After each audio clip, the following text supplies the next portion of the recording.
রাজ্যে কেন্দ্রীয় স্বরাষ্ট্রমন্ত্রী অমিত শাহ সীমা সুরক্ষা বলের ৬১তম প্রতিষ্ঠা দিবসে থাকবেন তিনি। সূত্রের খবর, শিলিগুড়িতে উপস্থিত থাকবেন অমিত শাহ। বাগডোগরা বিমানবন্দরে স্বাগত জানাতে ছিলেন সুকান্ত মজুমদার। রাজ্যে কেন্দ্রীয় স্বরাষ্ট্রমন্ত্রী অমিত শাহ সীমা সুরক্ষা বলের ৬১তম প্রতিষ্ঠা দিবসে থাকবেন তিনি। আজ দিনভর একাধিক কর্মসূচি রয়েছে তার। শিলিগুড়িতে উপস্থিত থাকবেন অমিত শাহ। সশস্ত্র সীমা বলের প্রতিষ্ঠা দিবস, সেই উপলক্ষে একাধিক অনুষ্ঠানে যোগ দেবেন অমিত শাহ এবং আজ সকালেই সশস্ত্র সীমা বলের প্যারেড গ্রাউন্ডে প্যারেড সহ একাধিক অনুষ্ঠান রয়েছে। দুপুর ১টা পর্যন্ত একাধিক কর্মসূচিতে যোগ দেবেন তিনি এবং তারপর সীমা সুরক্ষা বলের আধিকারিকদের সঙ্গে বৈঠকও করবেন এবং বিকেলেই দিল্লি যাবেন অমিত শাহ।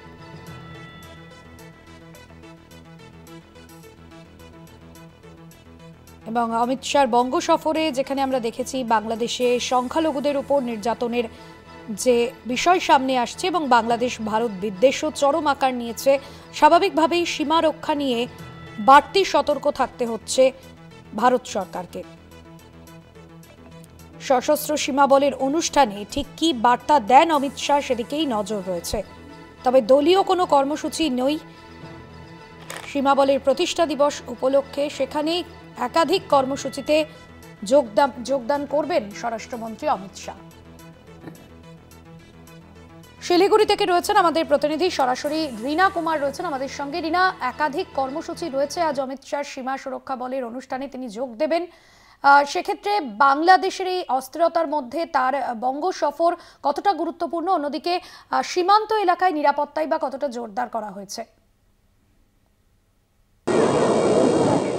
একেবারে ভাস্বতী, দেখো আজ যে রয়েছে শিলিগুড়ি সংলগ্ন যে রানীডাঙ্গা, সেখানে যে এসএসবি হেডকোয়ার্টার, সেখানেই তাদের ৬১তম প্রতিষ্ঠা দিবসের অনুষ্ঠান এবং এই অনুষ্ঠানেই কিন্তু যোগ দিবেন কেন্দ্রীয় স্বরাষ্ট্রমন্ত্রী অমিত শাহ। এবং গতকাল রাতেই কিন্তু তিনি শিলিগুড়িতে এসছেন এবং তিনি একটি বেসরকারি হোটেলে তিনি কিন্তু রাত্রি যাপন করেন এবং প্রায় ১১টা ১০ নাগাদ তিনি কিন্তু এই এসএসবি হেডকোয়ার্টারে অনুষ্ঠানে যোগ দিতে আসবেন। ফলে তা এই যে বাংলাদেশের যে পরিস্থিতি, সেই মুহূর্তে তার এই বঙ্গ সফর ঘিরে কিন্তু অনেকটাই যে রয়েছে সকলের মধ্যে জল্পনা রয়েছে এবং এখান থেকে তিনি কি বার্তা দেবেন সেদিকেও কিন্তু সকলের নজর রয়েছে। এবং যেহেতু কেন্দ্রীয় স্বরাষ্ট্রমন্ত্রী এই অনুষ্ঠানে যোগ দেবেন, সেক্ষেত্রে কিন্তু এখানের যে প্রস্তুতি তা কিন্তু একেবারে তুঙ্গে এবং একাধিক অনুষ্ঠান রয়েছে এখানে, প্যারেড থেকে শুরু করে যে সমস্ত অনুষ্ঠানগুলো, সেখানেও কিন্তু স্বরাষ্ট্রমন্ত্রী যোগ দেবেন এবং সুরক্ষার দিক থেকে কিন্তু একেবারে আঁটো করার ব্যবস্থা রয়েছে। ভাস্বতী,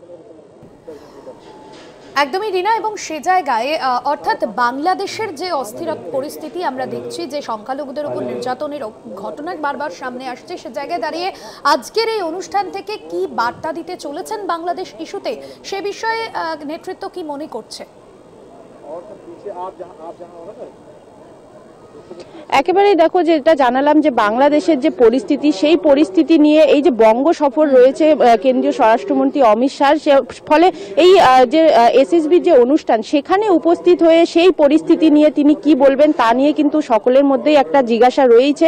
এবং পাশাপাশি এসএসবির এই আগের অনুষ্ঠানগুলোতেও আমরা দেখেছি যে এসএসবির উচ্চপদস্থ যে আধিকারিকেরা রয়েছেন, তারা কিন্তু বারংবার জানিয়েছিলেন যে বাংলাদেশের যে সমস্ত সীমাগুলো রয়েছে, সেখানে কিন্তু তাদের নজরদারি রয়েছে, সবসময় কেউ যেন কোনোভাবে প্রবেশ না করতে পারে সেদিকটাও কিন্তু তারা নজর রাখছেন। এবং পাশাপাশি ফের একবার তোমাকে জানাবো যে এই অনুষ্ঠান থেকে যে স্বরাষ্ট্রমন্ত্রী তিনি কি মন্তব্য করবেন বা তিনি কি বক্তব্য রাখবেন, সেদিকেই কিন্তু নজর থাকবে আমাদের। ভাস্বতী, একদমই ধন্যবাদ জানাবো। রীনা কুমার আমাদের প্রতিনিধি ছিলেন আমাদের সঙ্গে সরাসরি শিলিগুড়িতে। প্রতিষ্ঠা দিবসে অমিত শাহ, রাজ্যে কেন্দ্রীয় স্বরাষ্ট্রমন্ত্রী অমিত শাহ, বাংলাদেশে অস্থির পরিস্থিতির মাঝে বঙ্গ সফরে অমিত শাহ এবং সে জায়গায় বাংলাদেশ ইস্যুতে ঠিক কি বার্তা দেবেন অমিত শাহ আজকের এই কর্মসূচি থেকে, অনুষ্ঠান থেকে, সেদিকে নজর রয়েছে ওয়াকিবহাল মহলের।